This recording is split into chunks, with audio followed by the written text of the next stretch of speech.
Welcome to the Call to Flourish podcast. My name is Thomas Cronquist. I'm your guest host with the president of Divine Mercy University, Father Charles Sikorsky.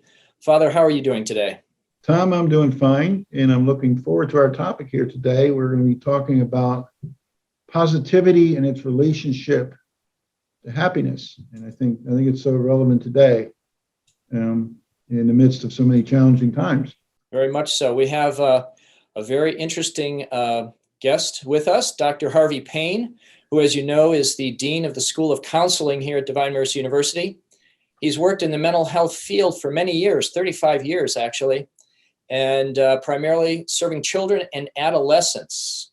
And specifically, we're going to touch on the PERMA model and positive psychology. Welcome, Dr. Payne. Thank you so much, Thomas. Great to be here. Doctor, can you tell us a little bit more about your background in mental health? I was reading your bio, and it's very interesting. You're counseling in foreign countries and other things. Could you tell us a little bit about how you got involved with psychology and what you've been doing over the years? Yes. Actually, my interest goes back to college when I had an excellent teacher in educational psychology. And it really got my interest, especially the different ways that Piaget looked at how children developed. And we had to go out and find a child and do the different experiments and see how they responded. And I thought, wow, I could do this for the rest of my life, trying to figure out how kids grow and change. And thankfully, I've been able to do that. And so after college, I went on for my master's degree in counseling, started a counseling center in Hagerstown, Maryland through a Christian agency, Cedar Ridge Ministries. Also worked with them in their residential facility for males from age about 6 to 18 at that time, and learned a lot. Residential work is hard work, but really helped me in learning. And then went off to Boston to get my doctorate in clinical psychology, a PsyD degree, and then did a year postdoc at the AI Alfred Institute from the DuPont family, which then became a children's hospital. I mean, that's really what it was. And from there, continued to work predominantly with children and adolescents, especially children with significant developmental disabilities such as autism. And that really got me involved in international work, visiting for like a medical survey in Kazakhstan, and trying to figure out how many children in Astana, the new capital at that time, how many children were suffering from disabilities, and actually remain on the board of Green Pastures, which has a center and work with children with disabilities in Kazakhstan, and have been invited by the Kuwait Autism Center beginning in the early 2000s to work with them. And actually for a year, my wife and youngest child, we spent a year helping them as they moved to a new building. And, one of the things that has really struck home to me is that wherever you go, people are people, and parents just desire the best for their child and often need help knowing how to do that, especially when children have specific and difficult disabilities. Wherever you go, people are people, and they love their children, don't they? They do, and they suffer when their child suffers. And if you can help, it becomes just a wide open door to really minister and to support them. How does the PERMA model, we want to touch on that today, the PERMA model, positive psychology, help children, the children you're talking about, the children who are suffering? Tell us a little bit about that model and what it means. Yeah, and if I might go back to a little bit of history as to how I came to know about positive psychology. And it was actually from a book in the mid 1990s called The Optimistic Child.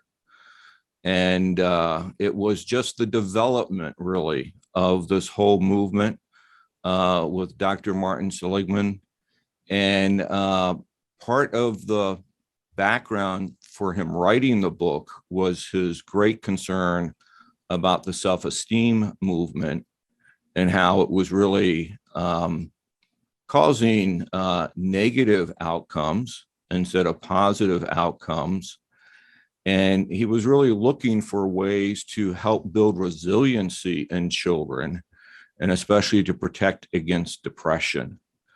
And by really studying that whole area, many of us in psychology know him from his very early works on learned helplessness, which then moved into his work on optimism and resiliency, that then moved into the positive psychology movement.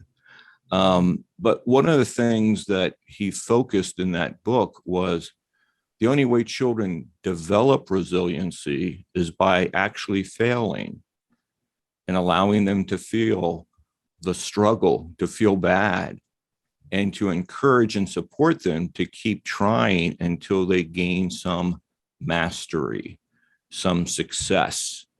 And out of that, it's sort of like getting inoculated, if you will.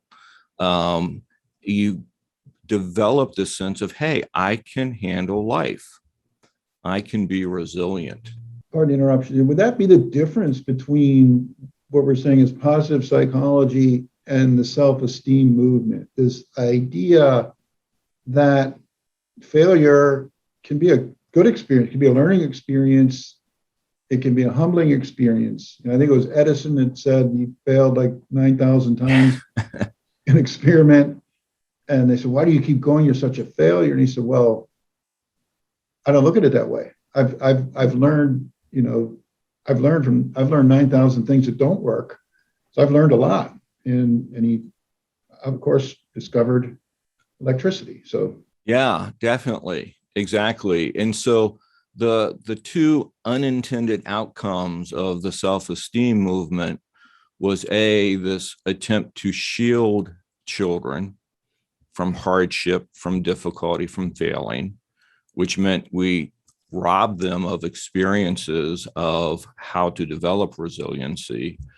And then the second one was to overly praise that everything you do is wonderful, everything that you do is great, instead of giving them a realistic sense, a healthy, realistic sense of who they are and what they can do and what they need to learn to do better, how to savor the good that they do and work towards the areas, that they're struggling with. And so, yes, definitely out of that. The other thing that I always like to talk about is Martin Seligman's own story of, as his working with his young daughter many, many years ago, weeding the family garden. And she apparently was whining about having to work. And he said, typical parental response, stop your whining. And this young daughter said, well, if I can stop whining, you can stop being such a grouch. And out of that, he realized that, well, I've been researching helplessness. I've been researching depression.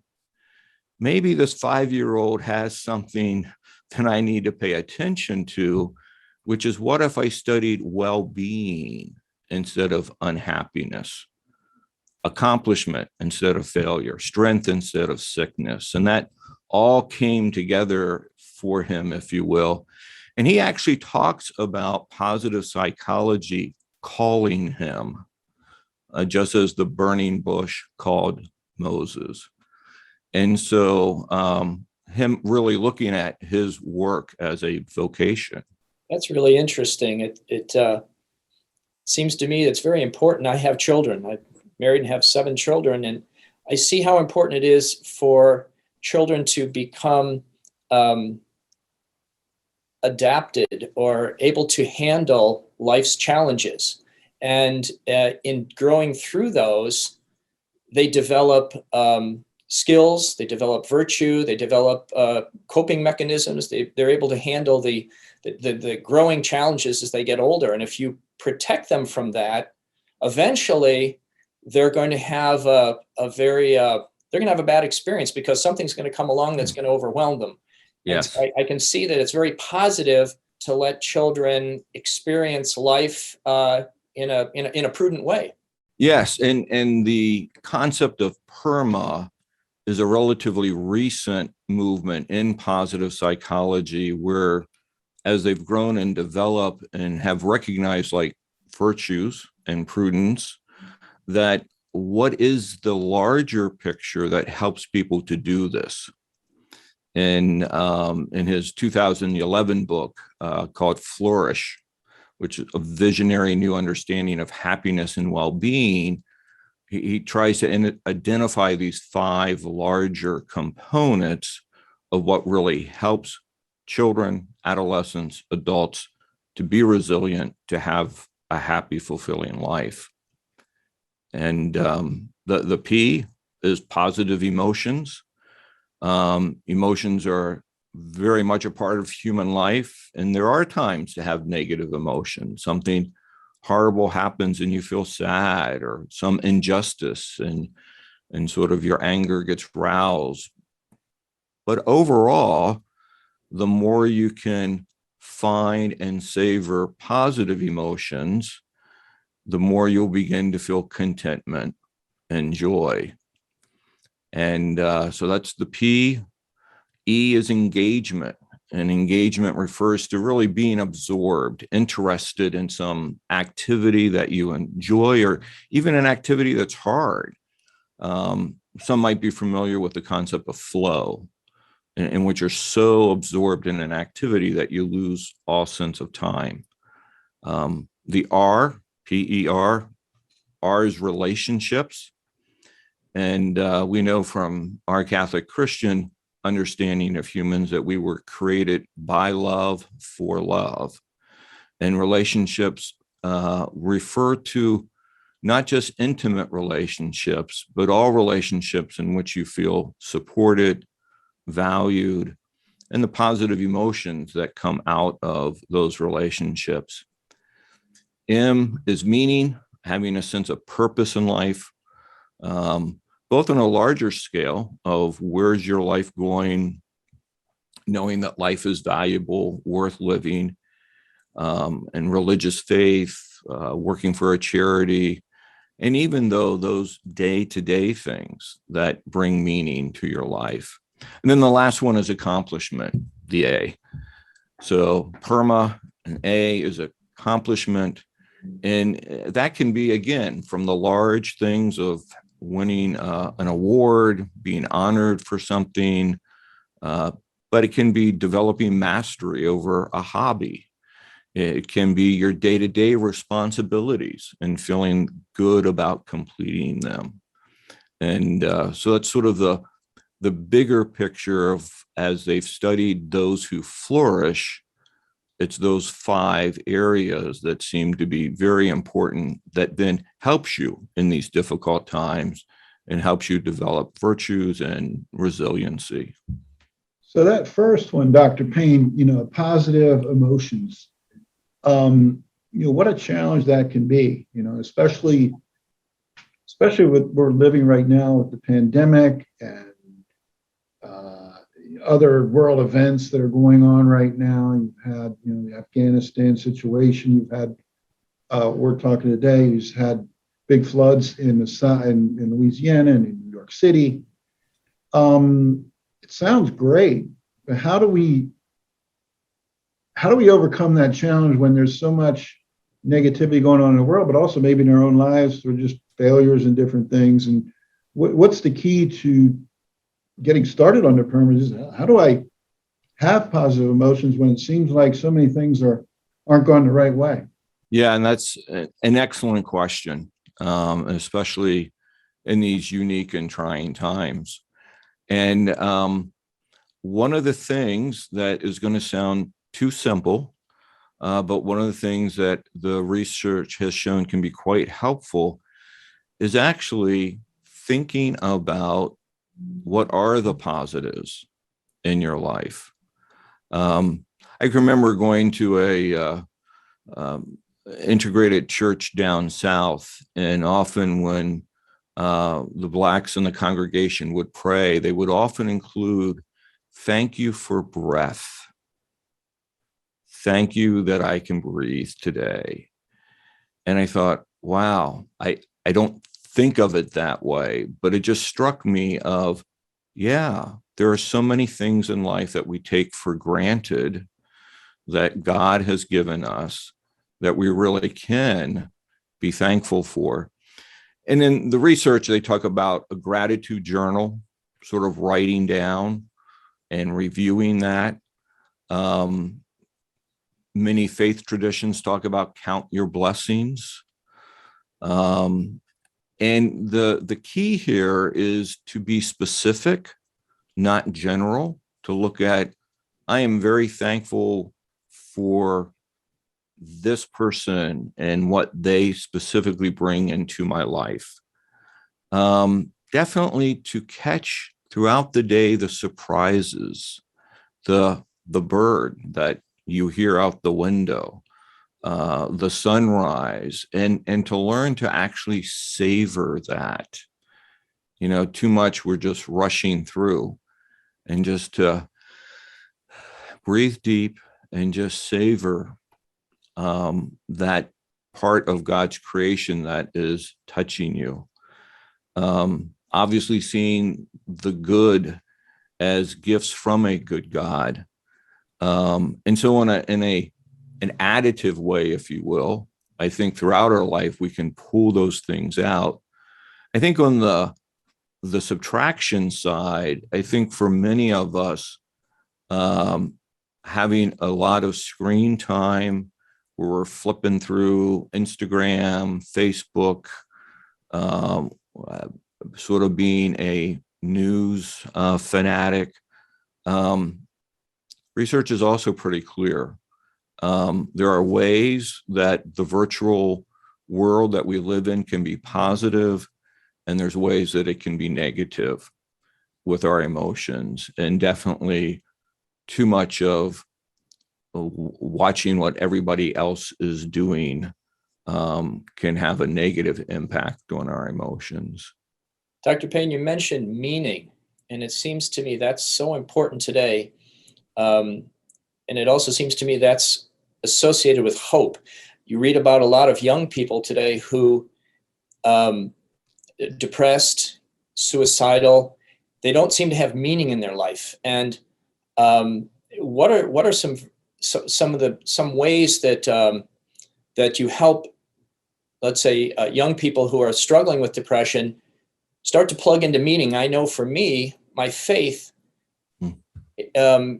gives meaning to all the different aspects of my life. There's a transcendence, and that gives hope. And hope is so important. How do you talk to young people who seem to be without that? How do you begin to communicate with them and maybe get them moving in a different direction? Yeah, excellent question. And one of the things about PERMA is that they're all interconnected, that each one impacts the other. And so, some of the things that we would definitely do is, in talking with an adolescent, understanding what their interests are, understanding where they feel connected, and helping them to pull out the positive emotions, to pull out the benefits of different relationships, to encourage them from sort of the often social media as a boredom reflex, where I just don't know what to do, so I'm just flipping through social media, and instead to help them get engaged with real life activities, if you will, and helping them to develop masteries. And so on one level, it's all those, if you will, little pieces, even those day-to-day pieces. And then as you're talking about faith and looking on a broader level and helping them as they walk through a time of depression, negative emotion, of what is it that you eventually want to have out of life, helping them to see that there is a reason for living, that there is a bigger purpose. And obviously all those different steps need to be done in, if you will, one step back where the adolescent is and just one step ahead, and helping them to make those changes. It's kind of like a lifestyle, more than just, we break it into 5 different areas or distinctions we make. But really, as you say, so many things are connected. I was reading about satisfaction on the job. Okay, when you talk about engagement and meaning, and a lot of job satisfaction had to deal with believing that your work is meaningful. And so, some jobs it might be harder to see that, but maybe you could, how do you get engaged in a job you really don't like? Well, maybe would it be crazy to think, well, it's helping me support my family, it's helping me support myself, and therefore it's meaningful, even though I really find it tedious and boring work. It's interesting that you mention that, because often in America, we think it's the salary. And obviously people need a base salary that covers what they need, but higher income does not equate, after a certain point, doesn't equate with more happiness. It's actually what you're talking about, which is meaning. And in positive psychology and with PERMA, they've actually are looking at how does PERMA impact work. They're working with the military and how to bring about PERMA for our soldiers as resiliency. And definitely schools and education have really looked at this broader level of how it can be helpful. And I think you're right that for the person in a position where it doesn't feel fulfilling, and it's maybe even not a long-term kind of position, or the feeling of being stuck in a position and I really don't know what to do. I think it is those kinds of things of looking at, so what does this enable me to do that I couldn't do without it, such as providing for a family? How can I actually continue to improve in what I do so that I do have a sense of mastery or accomplishment? And even in those mundane settings, what are those flickers, those moments of meaning and positive emotion that I can actually savor and bring to the forefront of my experience, as opposed to, I hate this job, it's boring, it doesn't make any sense. Well, we've talked about relationships and how they've changed, and how social media plays such a big part in in relationships today. And what does that mean? Can you talk a little bit about, you mentioned this before, social media and versus maybe more personal relationships that were more prominent in years past, of face-to-face relationships versus virtual relationships? How does that affect the psychology, our psychology, especially the psychology of young people? Yes, I didn't think of this, so I should have asked permission from my son, but he's usually okay with what I say. My son is really the one who opened my eyes and my wife's eyes to the fact that there is a spectrum in the virtual world, And that spectrum really does go to things that are quite unhealthy to things that are actually quite healthy. And he had a group in college of other guys that they played video games, and they, after graduation, they had a video game night. And although they were spread over the United States, they always got together and played video games online. And for my wife and I, were sort of like, is that really a real relationship kind of thing? And as they got married, had kids, they would begin to rent, Airbnb. They would all come together to celebrate the wedding. They would play board games. They would reach out to each other at difficult times. Some of them were getting involved in mentoring, talking to each other about it. And so I think the two extremes, if you will, on the positive side, having this connection and having it virtually can actually be quite positive. And one of the research areas that I would have individuals think about is when you look at virtual or online therapy, the outcomes are actually quite similar to face-to-face therapy. And I know that's been a hard thing to swallow, if you will, for many, but the research keeps growing. On the other hand, when your social media life is, again, flipping through Instagram, and I'm not picking on Instagram, Facebook, Snapchat, whatever, but when you're just thumbing through it, some of the research is suggesting that's actually a boredom reflex, that I'm just doing it because I'm just bored. Well, if you think of PERMA, that means not positive emotion. That means I'm not really engaged. I'm not doing it on a relational level. It has little meaning for me, and I don't feel like I'm getting anything accomplished. That's a setup for a very negative outcome. And a number of studies have shown the higher that type of social media interaction, the more likely for anxiety, depression, and social issues. You mentioned in our conversation earlier about balance, finding the balance.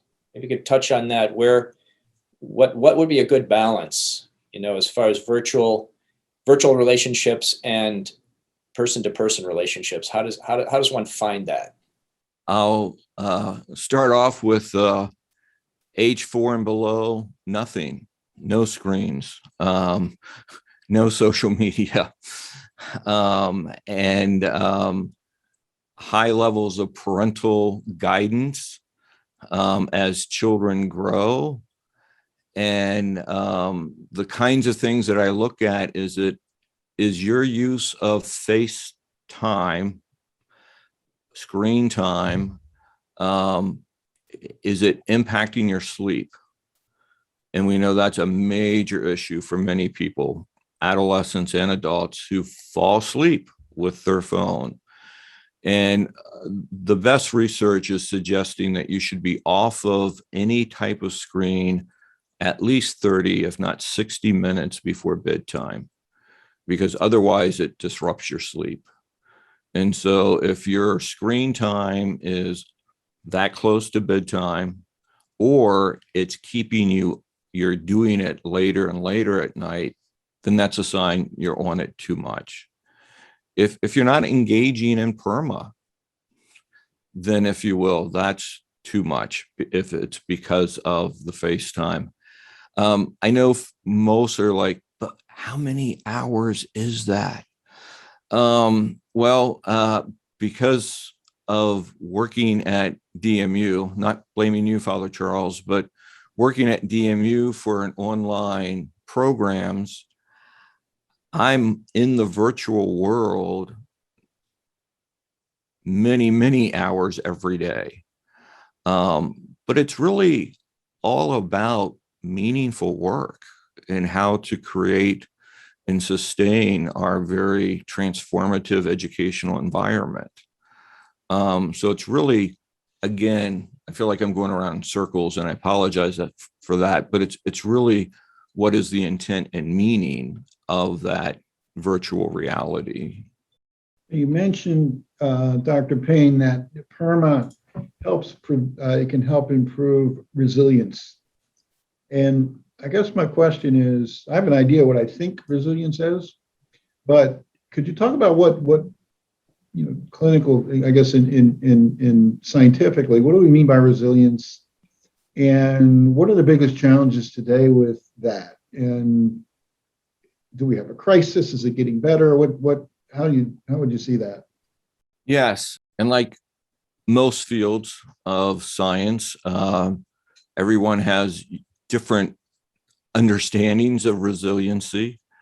I have a pretty simple one, which is the ability to bounce back from adversity. Bounce back from adversity. Bounce back from adversity. So resiliency is I keep going, regardless of the situation. I keep moving forward to the vocation that I feel called to the work that I'm about, to the relationships. And I do that in spite of whatever struggle or adversity is. And actually maybe, and part of that resiliency, and we've talked about this, is hope. That hope that something can be different, hope that if I persevere, there can be changes. And this will sound like a really crazy psychological experiment, even if you've heard of it before. But back in the 50s, Kurt Richter at Johns Hopkins University did a study of how long does it take for a rat to give up swimming in a bucket of water and die. And I realize that's like a horrible picture. And the average was about 15 minutes. He found out, though, that if right before that, he picked the rat up, calmed it down, dried it off, let it rest, sort of get back to a normal rate, and put it back into the bucket of water, the rat would actually continue to swim for an average over 50 hours. Wow. That is the power of hope. The power of belief that something is going to intervene, someone's going to intervene. I can do something that will make a difference. And for me, it's just a powerful example. And when I think of individuals today, I think many times our response is a numbing response instead of a resilient response, meaning the use of alcohol, the use of drugs, promiscuity, turning on the TV and just dazing out, the excessive time for social media. Those are ways that we're actually numbing ourselves to what's going on, as opposed to really being engaged, trying to make a difference. That is all that part of PERMA and resiliency. That whole concept of hope, and what a gift we have as baptized Christians. We believe that's infused into our souls, right? Faith, hope, and love. And we have that, and we need to remember that too. And that's been one of the real positives, and if you will, in positive psychology, is the acknowledgement of the power of faith, and having a belief that this isn't the only reality, that there is a spiritual reality, there is an eternal reality that gives us hope. Yeah, I think you're absolutely right. So, Dr. Payne, we talked a little bit about PERMA being a lifestyle. Seems like we're talking about something that needs to be permanent. Is that accurate? I like how you said that. Yes, and I don't know if that really was ever a part of the thinking, but I think you're absolutely correct that the goal would be that PERMA would become a permanent part of your lifestyle, and that you would learn and have it become well practiced, and it becomes a habit of your life. Dr. Harvey, this has been a very interesting discussion. And unfortunately, we have run out of time. But we look forward to having you on again. I think we're going to be talking the next time on the relationship between parents and children in this COVID world. And so I'm very much looking forward to that discussion. But I want to thank you very much for joining us today for this discussion. And it seems like there's so much more we could talk about. And are there places where people can go to learn more about PERMA, positive psychology? Maybe Divine Mercy University on our website, divinemercy.edu, might have some information, resources. But can you tell us a little bit about where people can find out more about this interesting topic? I would definitely recommend the Flourish book by Dr. Martin Seligman. And he is at the Penn University, University of Penn, might have that backwards. And he has a site on positive psychology. And I think those would be two good places to begin with. Very good. Well, Father, thank you very much for being with us again. And Dr. Payne, look forward to speaking with you again soon about the relationship between parents and their children in this COVID world. Thank you. Thank you very much for all of these interesting things you've brought to us. Well, thank you so much for the invite. My delight to be with you all.